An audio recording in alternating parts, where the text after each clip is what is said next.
Welcome to Supply Circles, stories from the innovators, disruptors and improvers in supply chain management today, brought to you by AI Group. Well, hello, this is Supply Circles, and I'm James Scotland, the General Manager of Supply Chains at the Australian Industry Group. Today, we're going to talk about decarbonisation. We're going to talk about the really big issues, the global issues. And to help me do that is my friend and colleague, Tennant Reed. It's always good to talk to Tennant.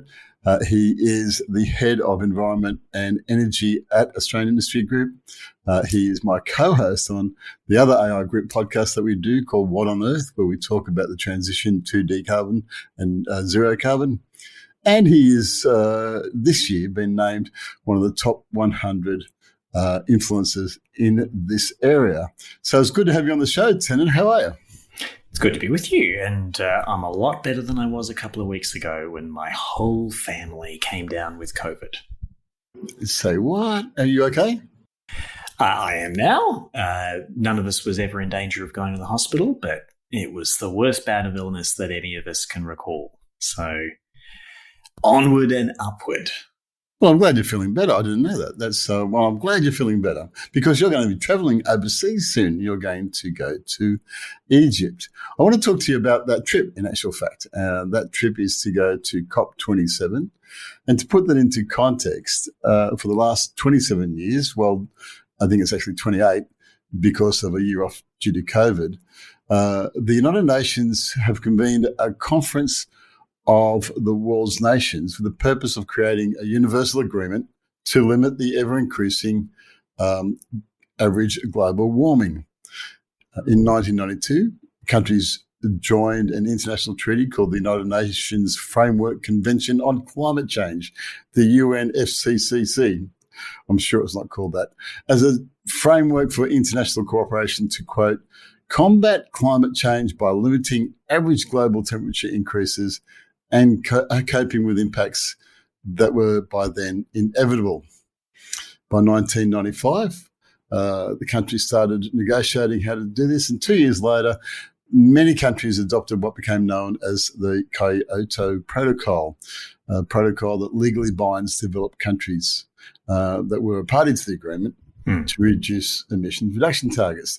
Now, these parties to the agreement is known as the Conference of Parties. It's held every year, and so this being the 27th time it's been held, it's called the COP27. You're going to COP. There's been a number of big COPs. There's been the Kyoto Protocol. There's been the Paris Agreement. Last year it was in Glasgow. This year it is in a delightfully named place called Sharm el-Sheikh in Egypt. Yep. Have I explained COP correctly? Well, tell us your version of it because you're closer to it than I am.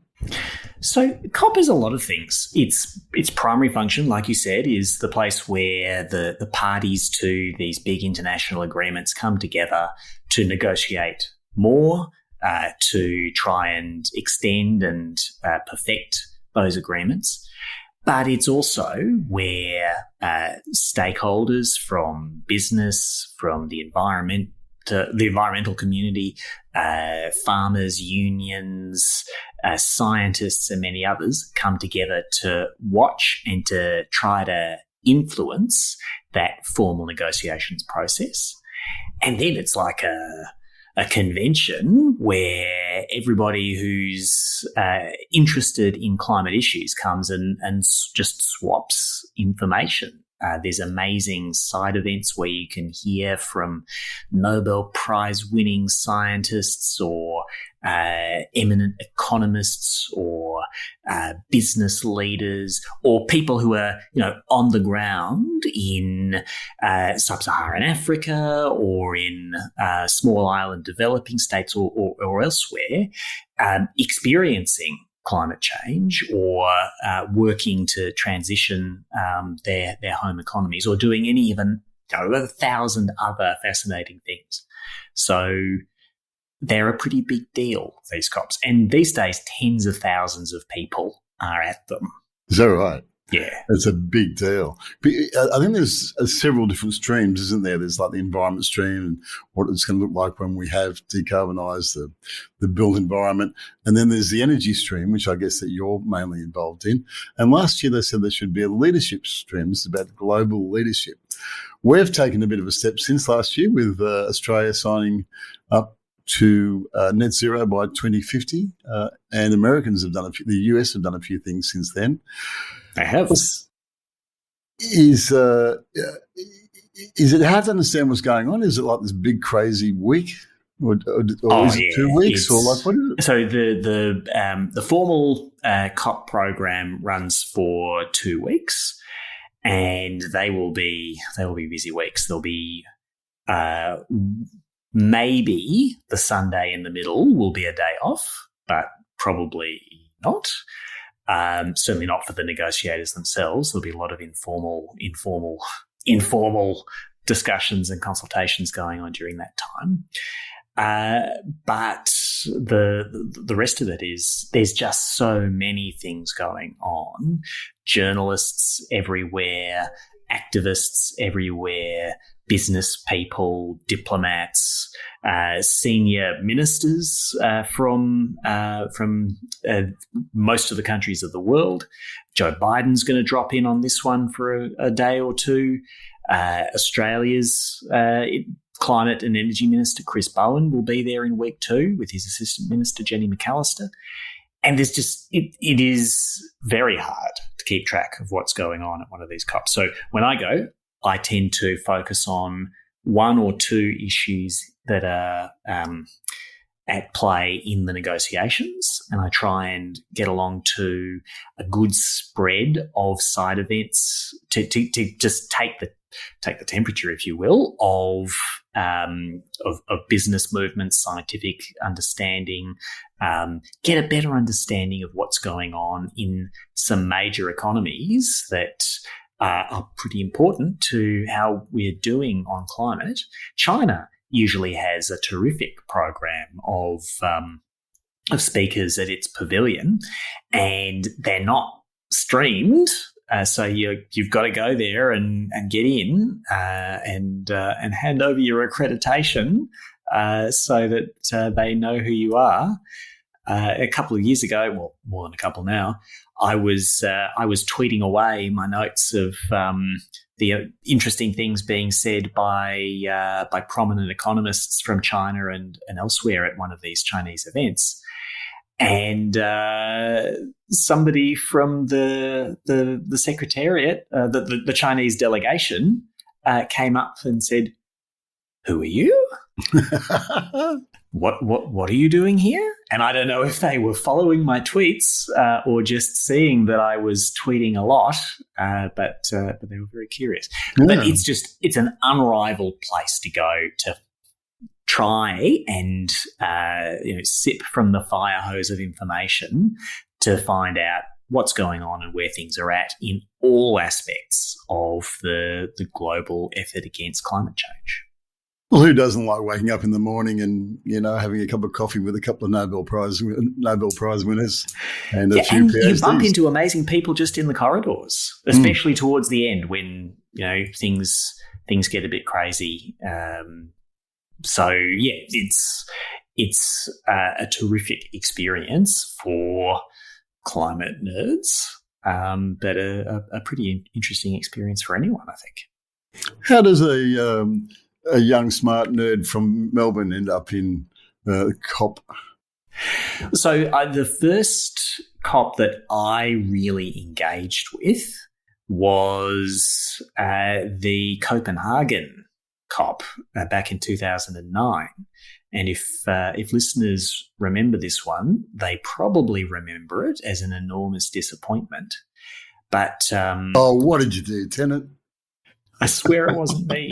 I couldn't even be there. I had to monitor it from afar because my child had been born a short while before and was actually in the hospital for pyloric stenosis when the COP was running, which is not something you want to leave your partner to deal with by but themselves. It does absolve you of all responsibility for Copenhagen being a failure.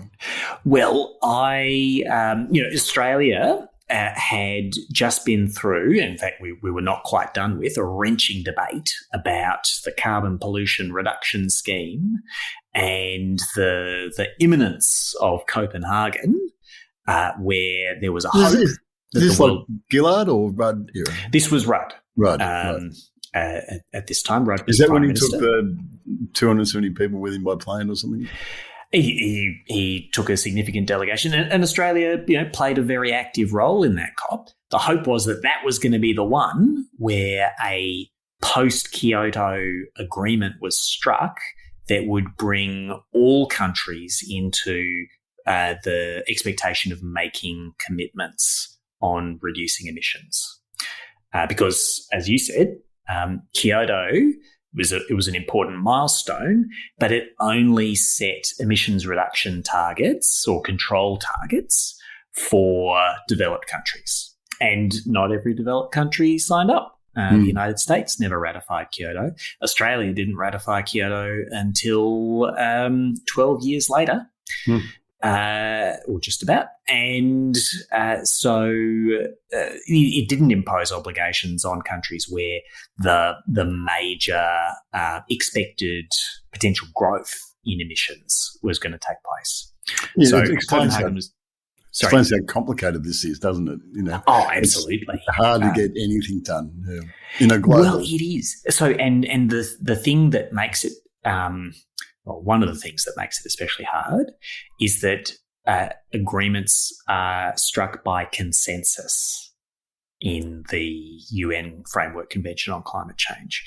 There's provision for the Conference of the Parties to adopt a different decision-making procedure other than consensus, but they've never got consensus to adopt a different procedure. So consensus it is, and that's a high bar. When you've got more than 190 parties and they've got often a very different view of the world, very different material circumstances, it is tough to get agreement. And in Copenhagen, agreement was not achieved because there was dissension and grumpiness all over the place, but most materially, a small group of Bolivarian socialist countries decided that they would not accept the adoption of the fairly light and weak agreement that had just been kind of stumbled over the line by the major parties. So, a handful of countries blocked the adoption of the weak compromise. And the result was years of the whole process trying to pick itself up and prove that it was actually viable to do multilateral diplomacy on climate. Paris just about got there. On the good side, there's 193, I think, countries signed up now. Then the only major polluter withholding is Iran, if my information is correct. So things are happening. It is coming together despite the messiness of global agreement. Yes. So, Paris is a big deal. The Paris Agreement does bring all economies that they're going to make a difference to mitigation into one tent. It requires everybody to make commitments. Now, one of the critical things that helped that agreement come about is that while everybody has to make a commitment, the commitments themselves, they don't purport to be binding in some kind of hard law, blue-helmeted UN troopers rappel through your parliament's windows and take you a prisoner if you don't meet your targets. It's nothing like that. Kyoto did purport to be binding, but what happened when a major economy, Canada, realised it wasn't going to come anywhere near meeting its targets, rather than stick around for the quote-unquote punishment of getting a tougher target in the second commitment period, they just left the Kyoto Protocol and nobody could stop them. So the Paris Agreement, it has this more mutual confidence building and peer pressure in some ways theory of change. And so far, at least, it's going okay. Everybody's in, commitments are being made, commitments are being upgraded, which is very crucial. Everybody knew that the original Paris commitments were not going to be enough to keep global warming to well below 2 degrees, let alone 1.5 degrees, which is the goal that gets more focused now. Still not universal agreement that is the real goal to aim for. But the process is delivering some results. But, it hasn't delivered the result. Climate change is not a solved problem, but we are making progress. A couple of good things that you mentioned. One is that a lot of people that are at these things are business people. It is not just the political or the social conversation about carbon. There is some hard business leaders there who are negotiating how we're going to keep it at 1.5 by running our businesses. So when we come back, I want to talk about that. I think I distracted you a little bit. How did you end up being involved in COP? It seems like a long way from the world, but I guess we're not. We're part of it, aren't we? Yeah. So I think for Australian industry, one of the issues that's been most at stake in these negotiations, and it's the one that I've been sent to several COPs to monitor and try and help Australia play a positive role on, is international emissions trading. That is, can Australia access or maybe supply abatement in international markets? Because there's this long-standing view from economists that different countries are going to have very different costs of abatement. Some countries will have much more opportunity at a lower cost to reduce emissions or sequester emissions. Others will have a tougher time of it. And anytime you've got those huge differences, there's the potential for gains from trade for those who can, to be paid to by those who can't. And so the rules for this, whether there would be a strong, credible set of international markets that we can have confidence in the reality of the abatement or the emissions units that are being traded, and whether Australia would choose to be open to that, have been big issues for us for a long time. So basically, while there's a lot to be learned there, the operative thing has been to go there as a representative of Australian business, to put both to our own delegation and to other stakeholders views on the importance of getting rules done that enable a strong, credible and vibrant global carbon market to emerge. And some progress has been made there too. Yeah. But it's a business issue, and that's the point, isn't it? There's a lot to do with how this will affect our supply chains and our business. When we come back, let's find out what you'll actually be doing this time, and will this be a big Kyoto or Paris type agreement or one of the normal ones? If you have supply chain or business improvement challenges, contact AI Group's Business Improvement and Growth Hub. The Big Hub is a library of practical and relevant resources designed to assist member businesses to grow and improve. The Big Hub also includes an extensive network of experienced, pre-qualified business improvement consultants. For more details, contact big@aigroup.com.au. That's big@aigroup.com.au. Tennant, we talked before about Kyoto being a big one, Paris Agreement being a big one. Is Sharm el Sheikh going to be a big one? So Sharm el-Sheikh is not a milestone COP, it is a working COP. There's a few tricky issues to be worked through over the next couple of years. And I think we are going to see some tough conversations at Sharm. I think we're going to see some important side agreements and side work, both between smaller groups of countries and between businesses and governments. But the Glasgow COP signed off on the Glasgow Climate Pact. That was a lot of work. This is a stepping stone to milestones in a couple of years' time. But there's some big issues that are going to be in focus this time, and they are not mostly around the thing that I think most of us in Australia tend to think of around these climate negotiations is emissions reduction targets, what's called mitigation of climate change. That was a huge part of the focus at Glasgow.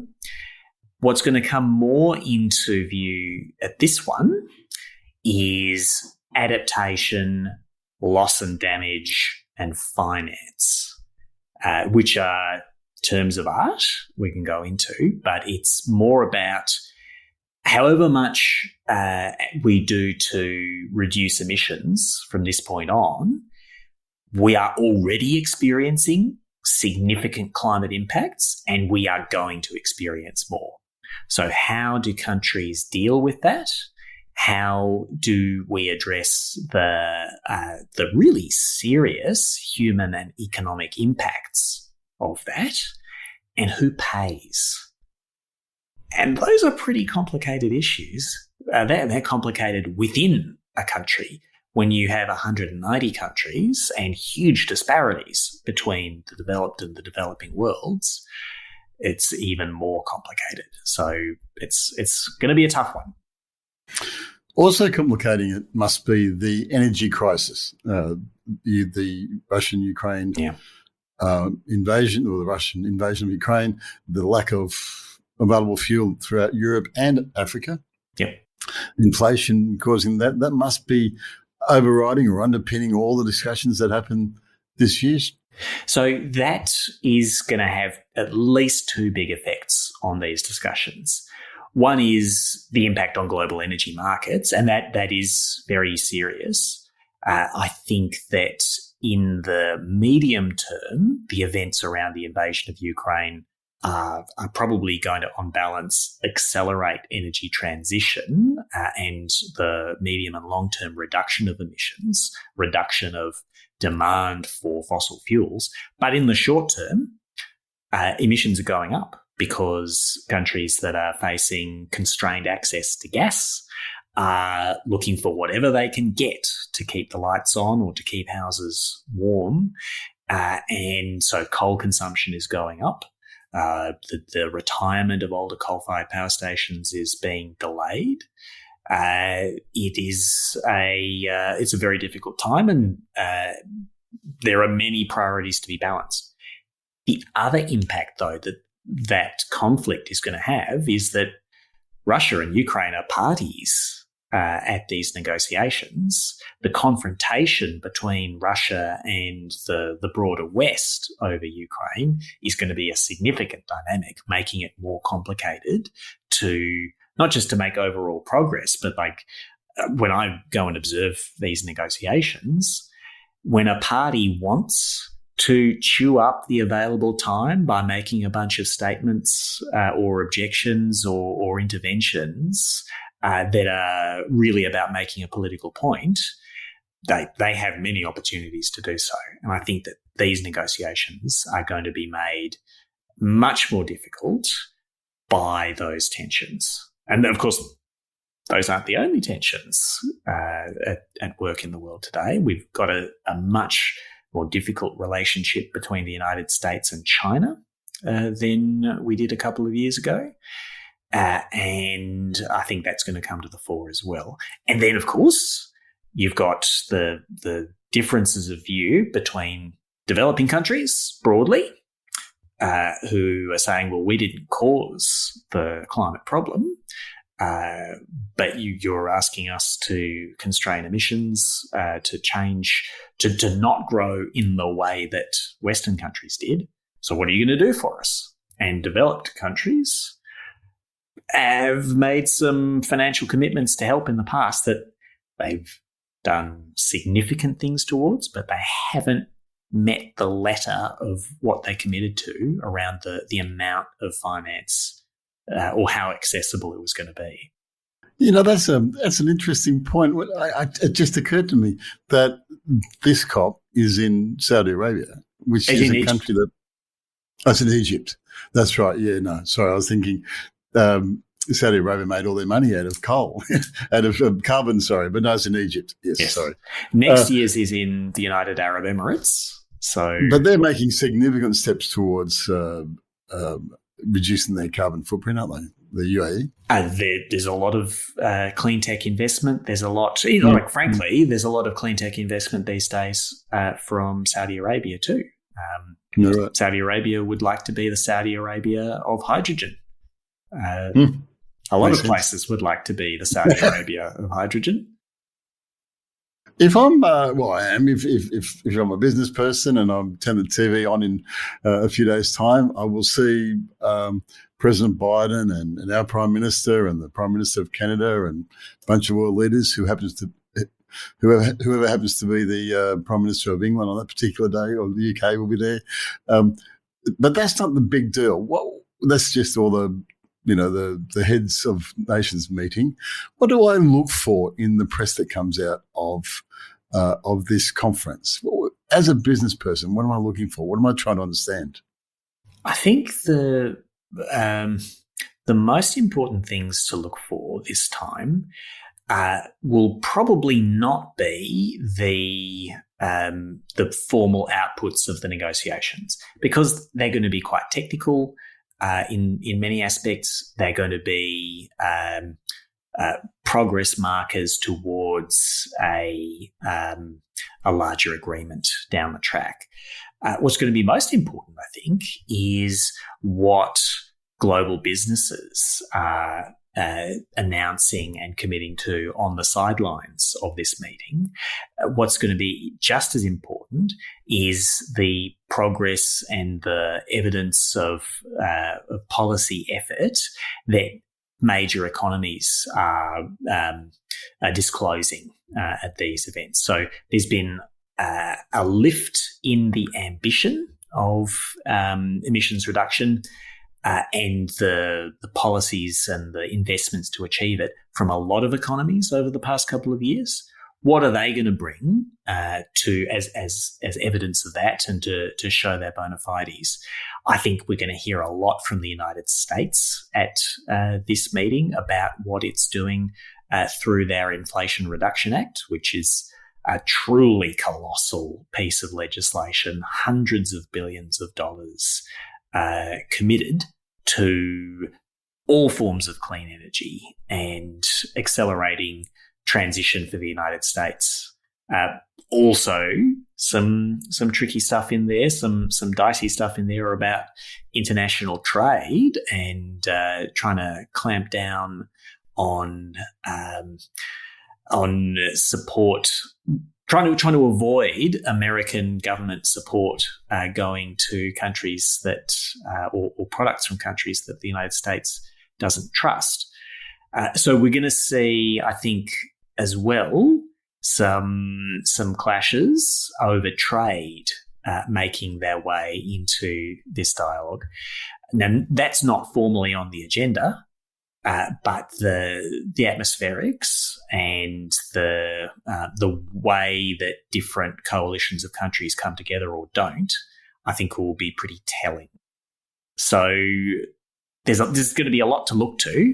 I think we're going to have some good news stories from what business and what nations are doing.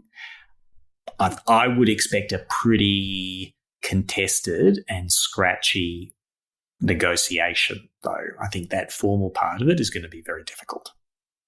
So we're going to see the world leaders turn up and shake hands, have photos, and have some meetings. Then we're going not to as many see... as last year because it's that's all right. It's not the Glasgow COP was very unusual in the emphasis on get all the leaders there, have them there from the start, make them set the tone for the whole event.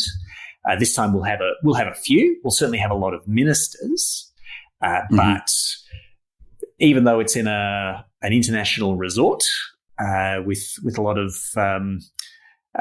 scuba diving on offer, this is not a destination COP. This is a working COP. Fair enough. So we're going to have the leaders turn up anyway, take some photos. Then there's going to be 195 or 6 countries all trying to negotiate and reach some sort of agreement.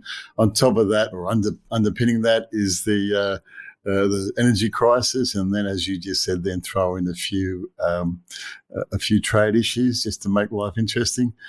But around all that, business people and scientists and Rhodes Scholars and Nobel Prize winners all actually getting work done and making agreements that will eventually feed down into how my business operates. Is that a fair assessment?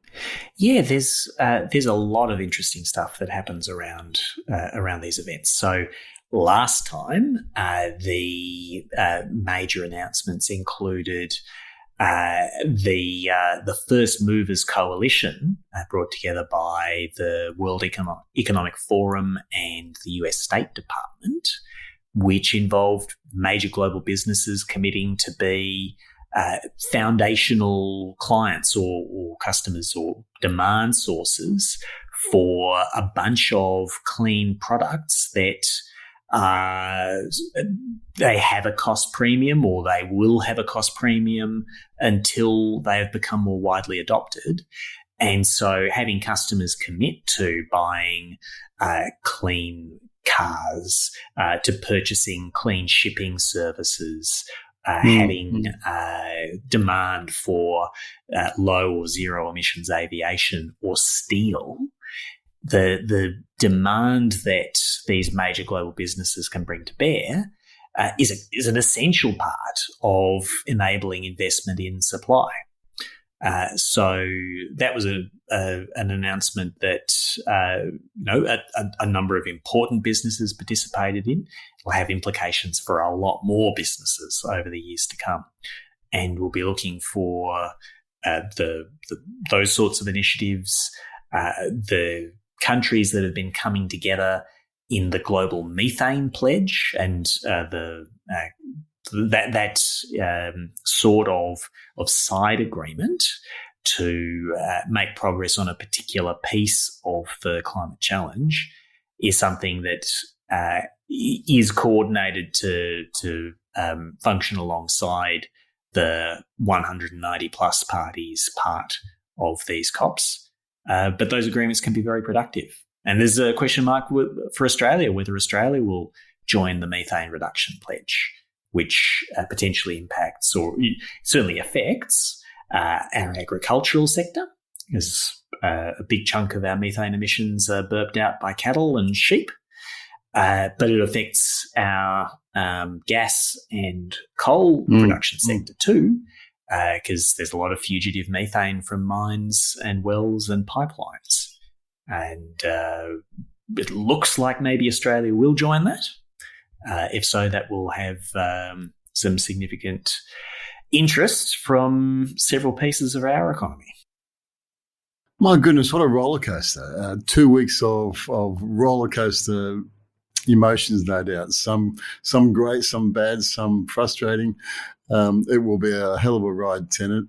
I think we will talk some more about this on the other podcast, What on Earth, when you get back from there. But I wish you all the best. Now, if anyone happens to be passing by, it's held at the Sharm el-Sheikh International Convention Centre on El Salam Road in Sharm el-Sheikh. See, I did my research, Tennant. I imagine that you'll get there by hiring a dhow and sailing down the Nile with your pith helmet in place and your Australian flag in hand. But I imagine that's just in my mind. How do you get to Sharm el-Sheikh? So Sharm el Sheikh is a resort town. It Right. has a thriving tourism industry, but of the I think lie around sunbaking or go for a swim variety, not the sea historical cultural treasures variety. But I'll be flying there. I'll be in an Airbnb for a couple of weeks. And if all is going well, I'll have a couple of days to look around Cairo at the end. Oh, okay, nice. Have you been there before? I never. So I'm excited. Yeah. Well, I wish you all the best. I look forward to someone saying when you're speaking to those two Nobel Prize winners having coffee. I look forward to someone saying, "Who are those people with Tennant?" Thank you, my friend. It's been good chatting. See you soon.